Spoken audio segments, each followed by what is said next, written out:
Hello everyone. आज हम लोग एक बहुत इंपॉर्टेंट वीडियो डिस्कस करेंगे जिसमें हम आज दिसंबर 2020 में सीएस एग्जीक्यूटिव में कंपनी लॉ में जो जो अमेंडमेंट्स एप्लीकेबल है वो सब हम डिस्कस करेंगे। देखिए, आप लोग टेंशन मत करिए, बहुत ज़्यादा कुछ अमेंडमेंट्स नहीं है, बहुत माइन्यूट माइन्यूट से छोटे मोटे कुछ अमेंडमेंट्स हैं। आपको पुराना वही पढ़ना है जो हम ऑलरेडी पढ़ चुके हैं। इसमें बहुत माइन्यूट माइन्यूट सी बातें आपको ऐड ऑन करनी है ना। तो स्टार्ट करते हैं कि क्या क्या अमेंडमेंट्स हैं जो अभी इस अटेम्प्ट में एप्लीकेबल होने वाले हैं। तो लेट्स स्टार्ट।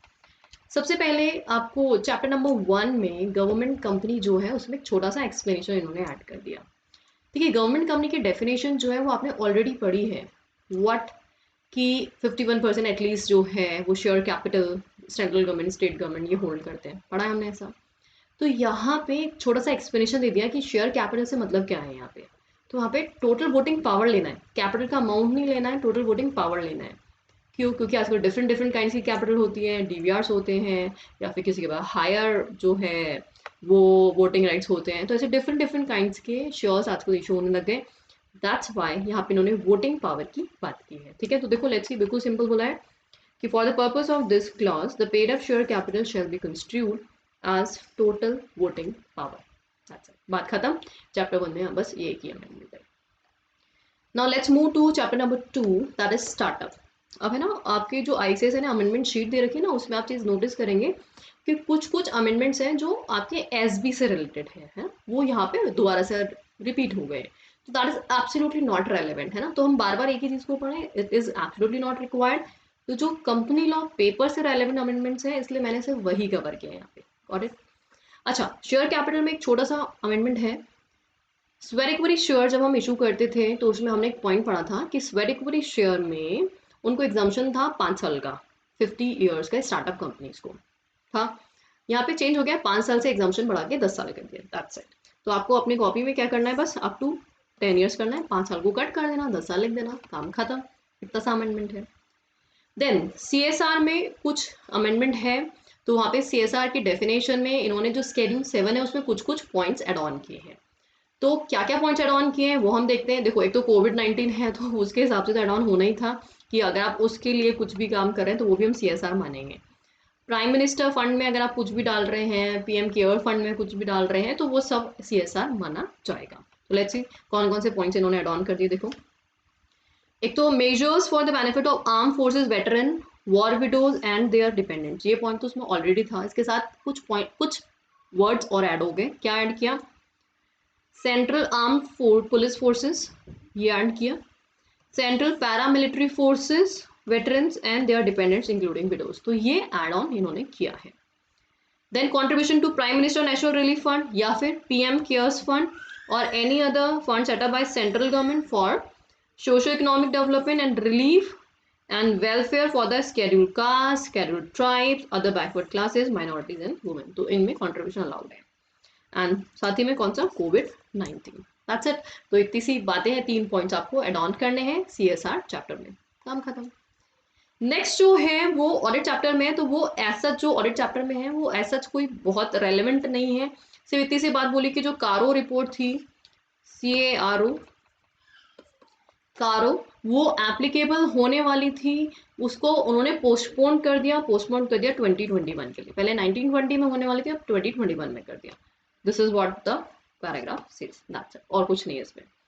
नेक्स्ट बात क्या बोलते हैं, NFRA 2 का भी फाइलिंग टाइम एक्सटेंड कर दिया उन्होंने, 270 डेज एक्सटेंशन कर दिया। बस इतनी सी बात ध्यान रखनी है।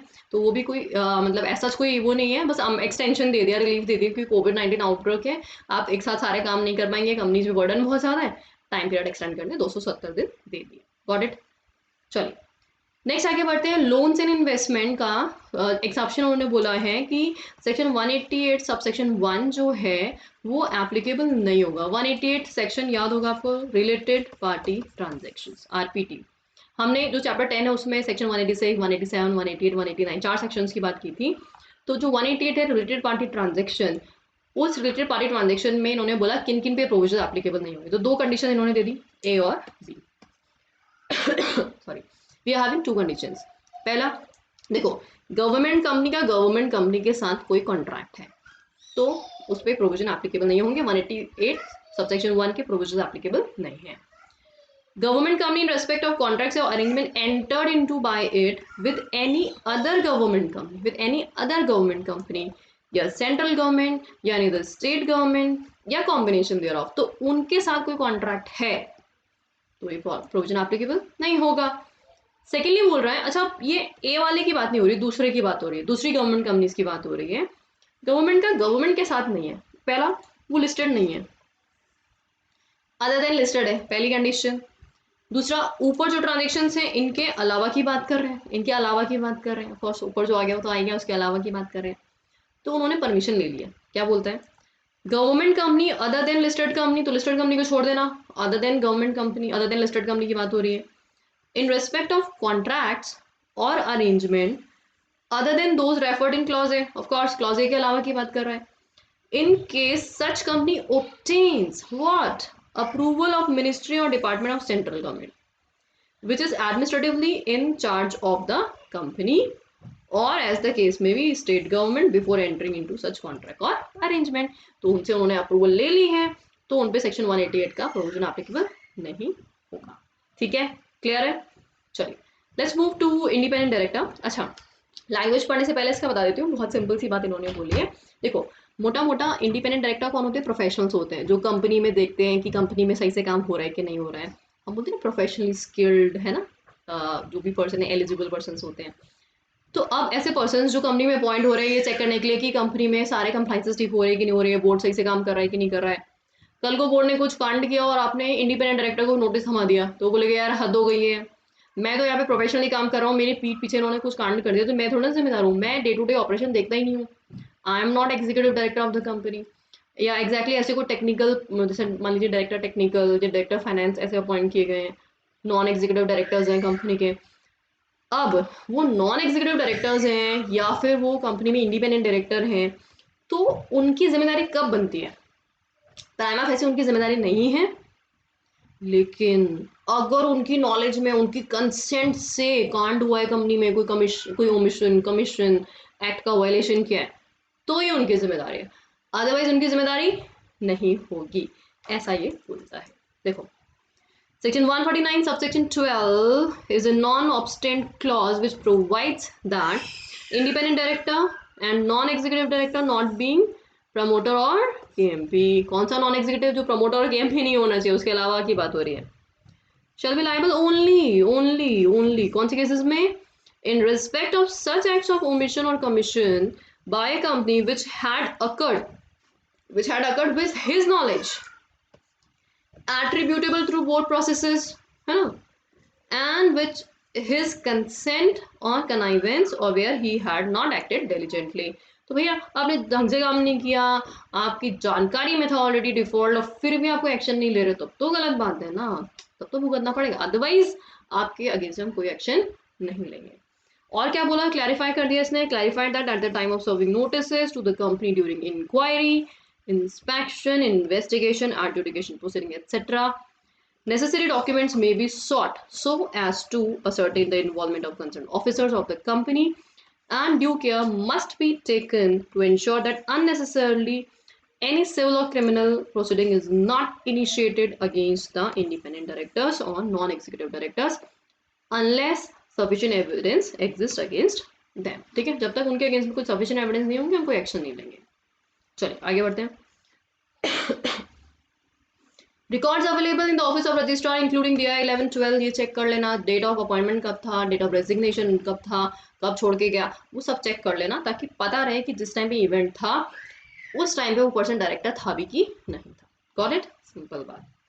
इन case of any doubt with regard to the liability of any person, भाई पर्सन की लाइबिलिटी है कि नहीं है, उसके लिए क्या कर सकते हो, for any proceeding required to be initiated by registrar guidance ले सकते हो आप। गाइडेंस में be sought from the ministry of corporate affairs through the office of director general और कॉर्पोरेट अफेयर्स, तो वहाँ से आप गाइडेंस ले सकते हैं कि क्या करना चाहिए अगर हमें डाउट हो रहा है कि ये पर्सन में भी इन्वॉल्व हो सकता है। Consequently, any such proceeding must be initiated after due sanction from the ministry. Further, with respect to cases where prosecution may have been already filed but does not meet the above mentioned criteria, then such cases may be submitted to the ministry for necessary examination and further direction. तो अगर कोई मान लीजिए इस provision को आने से पहले कोई ऑलरेडी केस फाइल हो चुका है तो कोई दिक्कत वाली बात नहीं है, आप मिनिस्ट्री के पास जाकर के प्रॉपर एप्लीकेशंस लगा दीजिए, फिर मिनिस्ट्री विल डिसाइड कि क्या करना है इस केस में, ठीक है। The Ministry of Corporate Affairs has directed all ROCs to immediately and scrupulously follow the above standard operating procedure with respect to all ongoing cases. तो जो भी केसेस चल रहे हैं उसमें ROCs जो है वो चेक करेंगे कि जो डायरेक्टर्स, इंडिपेंडेंट डायरेक्टर्स वगैरह उनकी लाइबिलिटी है कि नहीं है, उनके अगेंस्ट में एक्शन होना चाहिए कि नहीं होना चाहिए, वो सब वो देखेंगे। अच्छा, अब इसने बोला है देखिए एलिजिबल पर्सन जो है, एलिजिबल पर्सन जो है इंडिपेंडेंट डायरेक्टर के लिए एलिजिबल कब रहेगा, इसके लिए आजकल एग्जाम होता है, ऑनलाइन एग्जाम, आप एग्जाम क्लियर करेंगे तभी जाकर के आप आईडी बन सकते हैं। पहले एग्जाम नहीं होता था, तो जो लोग पहले से आईडी बने हुए उनका क्या, तो उनको बोला कि भैया आपके पास 10 महीने का टाइम है, आप 10 महीने के अंदर एग्जाम जो भी क्लियर करना वो क्लियर करिए, जो भी रिक्वायरमेंट्स है वो फुलफिल करिए। और नया पर्सन है तो वो तो डेफिनेटली वो सारे रिक्वायरमेंट फुलफिल करके ही आईडी बन सकता है। तो उसका डाटा बैंक जो आईडी का, उसमें उसका नाम लिखा हुआ होना चाहिए, ठीक है। अब मान लो कोई पर्सन है जो सालों से कंपनी का डायरेक्टर है, केएमपी है, लिस्टेड कंपनी का है ना, या फिर बड़ी अनलिस्टेड कंपनी 10-10 करोड़ की पेड अप कैपिटल, ऐसे डायरेक्टर्स है, केएमपीज हैं, क्या उनको भी एग्जाम देने की जरूरत है? उनके पास तो प्रैक्टिकल एक्सपीरियंस है। एक तो क्या होता है, पढ़े लिखे लोग होते हैं जो सिर्फ रट्टू होते हैं, उनको प्रैक्टिकल एक्सपीरियंस नहीं होता। तो यहाँ पे वो लोग तो एक्चुअल लाइफ का एक्सपीरियंस देख चुके हैं, उनको क्या ही एग्जाम दिलाओगे, तो उनको एग्जाम कर दिया फिर एग्जाम से। लेट्स सी क्या बोलता है। Every individual who has been appointed as an independent director, already ID है, ऑलरेडी आईडी है, तो क्या करेगा, on the date of commencement of these rules, है ना, within a period of how many months, 10 months, how many months, 10 months. जो already director था जिस दिन ये रूल्स आए थे उस दिन, तो उसको 10 महीने का टाइम मिला, या फिर हु इंटेंड्स, अब बनना चाहता है, who intends to get appointed as an independent director in a company after such commencement shall before appointment apply online to the institute for inclusion of his name in the data bank। तो वो apply करेगा कि भैया मेरा नाम independent director appointment के लिए include करिए। कितने साल के लिए? 1 साल के लिए, 5 साल के लिए सॉरी, या फिर लाइफ टाइम, जैसा भी केस है, जैसा भी सोचा है। And from time to time take steps as specified in Rule 6 of Rule 2 of Companies Appointment and Qualification of Directors Rule 2014 till he continues to hold office of an independent director in a company। तो यहाँ पे आपको apply करना पड़ेगा, data bank में नाम डलवाना पड़ेगा। लेकिन एमसी ने एग्जाम कर दिया है एक्सपीरियंस के एमपीज एंड डायरेक्टर्स को from online proficiency self assessment test से। कौन से डायरेक्टर्स और केएमपीज को एग्जाम किया है उसके बारे में भी बता रहा है, देखो ये individual not be required to pass the online proficiency self assessment test when he has served as director या KMP। कौन सी कंपनी में? पहले तो 10 साल तक मिनिमम। कौन सी कंपनी?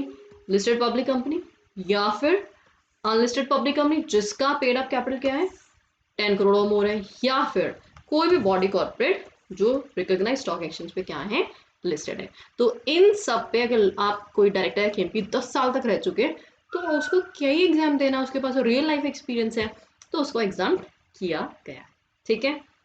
चलिए, ये हो गया हमारा इंडिपेंडेंट डायरेक्टर का अमेंडमेंट खत्म। अब नेक्स्ट अमेंडमेंट जो हमारा है वो सीएस जो चैप्टर है हमारा, चैप्टर 21 जो पार्ट सी में आपका है। तो आईसीएसआई ने गाइडलाइंस दी है, गाइडलाइंस दी है for advertisement by company secretaries 2020। Advertisement आपको याद होगा, हमने प्रोफेशनल मिसकंडक्ट पढ़ा था कि कोई भी कंपनी सेक्रेटरी जो है वो अपने सर्विसेज का एडवर्टाइजमेंट वगैरह नहीं दे सकता है ना, ऐसा हमने पढ़ा था ना, मिसकंडक्ट में आता है। तो उसके कंसर्न में कुछ गाइडलाइंस बनाई गई हैं। तो क्या क्या गाइडलाइंस है, let's see. Number 1, permitted means of advertising. कौन कौन से परमिटेड मीन्स होंगे, कहाँ कहाँ वो डिस्प्ले कर सकता है। Number 1, display the scope of work on his और हर ओन वेबसाइट। अपनी वेबसाइट बना सकते हो, उस पर अपना काम डाल सकते हो कि आप क्या क्या काम करते हो, वो तो बता सकते हो, उसमें कोई दिक्कत नहीं। Number 2, creating a visual identity in compliance with the guidelines for use of individual logo issued by council of ICSI, ठीक है। Display of location and decor of work place, meeting rooms etcetera. आप बता सकते हो कि हमारा ये cabin है, यहाँ पे मीटिंग्स होती है, ऐसा बता सकते हो डेकोरेशन। भाई जितना बड़ा ऑफिस है उतने बड़ा प्रोफेशनल है, ये सब बता सकते हैं, कोई दिक्कत नहीं है। Display of firm name, logo or any other identity on uniform, office stationery and equipments, material and providing training to staff. इन सब पे अपना नाम वाम लोगो वोगो डिस्प्ले कर सकते हो। Professional updates and writeups in any mode वो अलाउड है। अपीयरिंग ऑन लोकल रेडियो और टेलीविजन ये अलाउड है, अलाउड है। देखो, following activities are permitted for company secretary in practice as means to advertise, allowed है।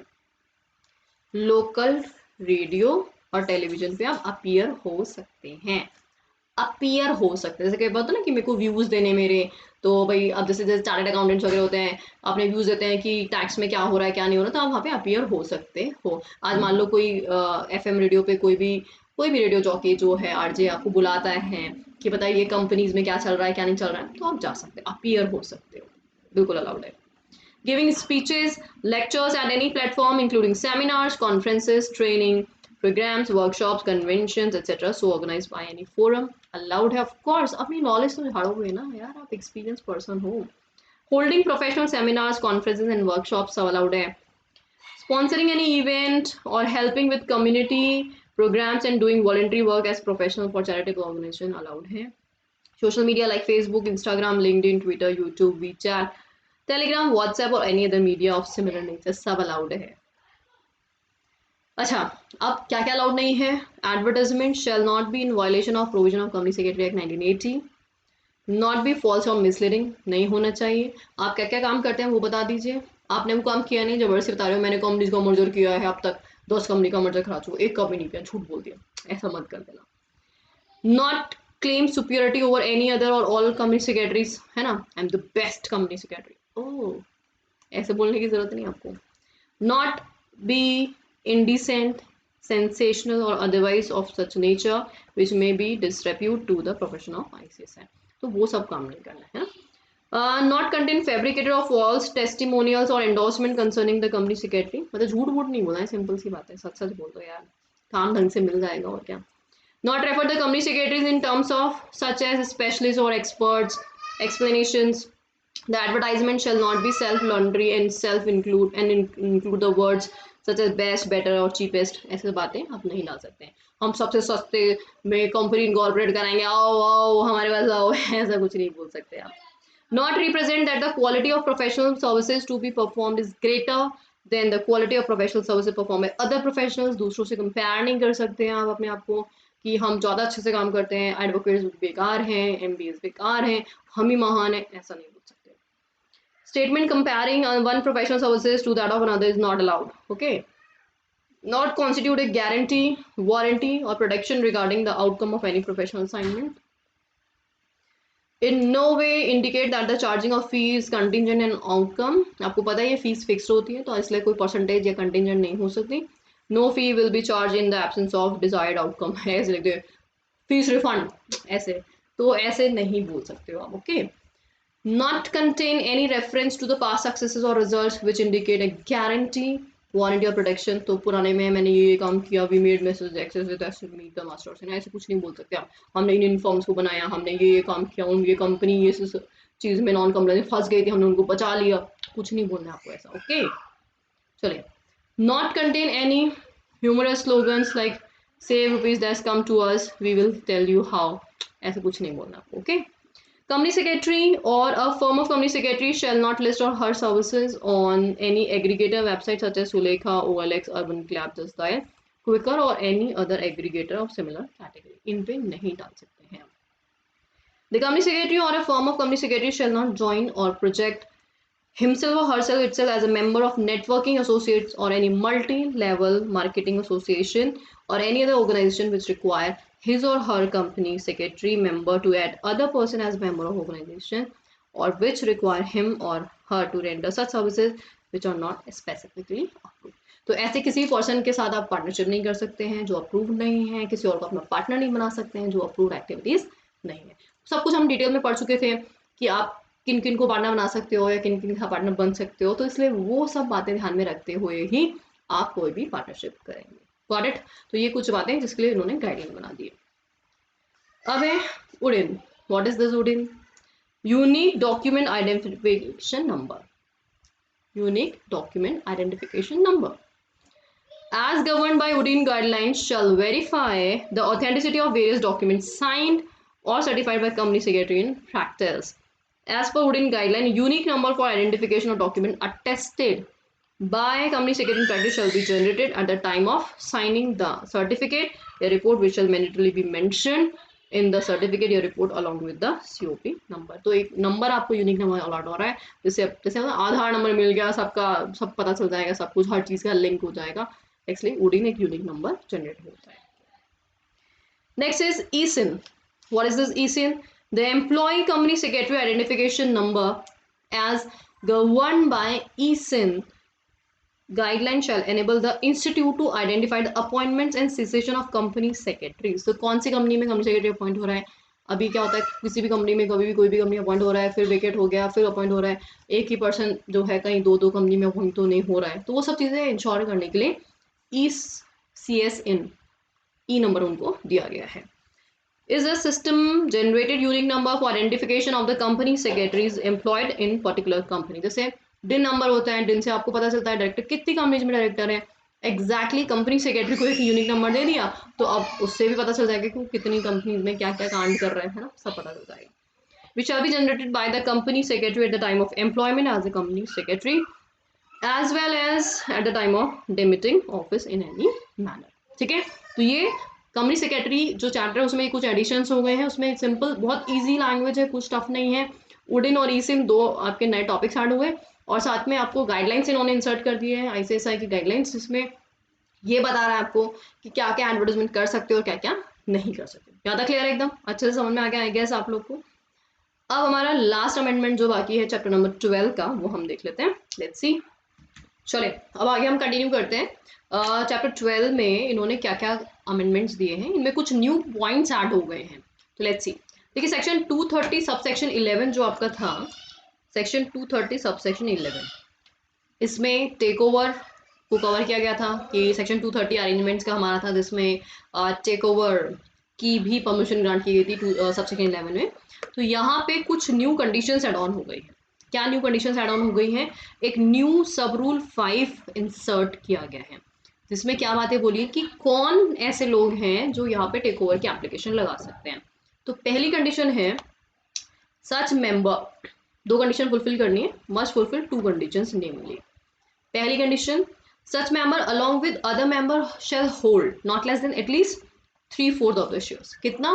3/4 ऑफ द शेयर्स. तो यहाँ पे उनका होल्डिंग कितना होगा? 3/4 होगा. Got it? पहली कंडीशन. एंड साथ ही में ये एप्लीकेशन क्यों फाइल की गई है? ऑफ कोर्स टेक ओवर है, तो टेक ओवर का मतलब क्या होता है कि शेयर्स एक्वायर करना, तो रिमेनिंग शेयर्स या उनका कोई पार्ट एक्वायर करने के लिए किया जा रहा है. Such application has been filed for the purpose of acquiring any part of the remaining shares of the company. Got it? Further, the amendment also provided for the norms of pertaining to the content of the application. अब application जो आप लगा रहे हैं take over के लिए, उसमें क्या क्या कंटेंट आपको डालना पड़ेगा, तो कंटेंट का डिस्क्रिप्शन और दे रखा है. तो let's see. The application of arrangement for takeover offer shall contain, क्या क्या कंटेन करेगा? Number 1, highest price paid by any person और group of person for acquisition of shares during last 12 month, पिछले 12 महीने में हाईएस्ट क्या प्राइस पे की गई थी शेयर्स में. Got it? ये बताना आपको. Number 2, the fair price of the share of the company to be determined by the registered valuer after taking into account valuation parameters including return on net worth, book value of shares, earning per share, price earning multiples, vis-a-vis industry average and other parameters as are customary for valuation of the shares of such companies. तो fair valuation भी इसका कराया जाएगा. कौन करेगा? Registered valuer. तो वहाँ पे सारी बुक वैल्यू वगैरह सबको चेक करेगा. The application filed by a member must contain the details of bank account, of course, to be opened separately by the member wherein a sum of not less than half of total consideration of take over offer is deposit. जैसे take over code में आप लोग पढ़ते हैं कि हम जो भी ऑफर लेके आते हैं तो हम एक सेपरेट अकाउंट में पैसा जमा कराते हैं। तो एग्जैक्टली यहाँ पे भी जो भी आप ऑफर लेके आ रहे हैं उसका कितना हाफ एटलीस्ट आपको एक सेपरेट अकाउंट में जमा करना पड़ेगा। तो ये कुछ बातें एडिशनली ऐड हो गई हैं, बस इसके अलावा और कोई अमेंडमेंट आप लोग के लिए रेलेवेंट नहीं है। तो कंपनी लॉ में बस इतने से ही अमेंडमेंट्स हैं जो आपको गो थ्रू करने हैं। All the very best to all of you. अच्छे से पढ़ाई करिए, गो थ्रू करिए। मैंने आपको पैटर्न ऑलरेडी बताया था अपनी अर्लियर वीडियोस में कि किस तरह से आपको कंपनी लॉ की पढ़ाई करनी है, तो उसी वे में आप पढ़ाई करिए। छोटा मोटा अमेंडमेंट है उसको देख लेना, 10-15 मिनट लगेंगे आपको उसको याद करने में। Thank you so much.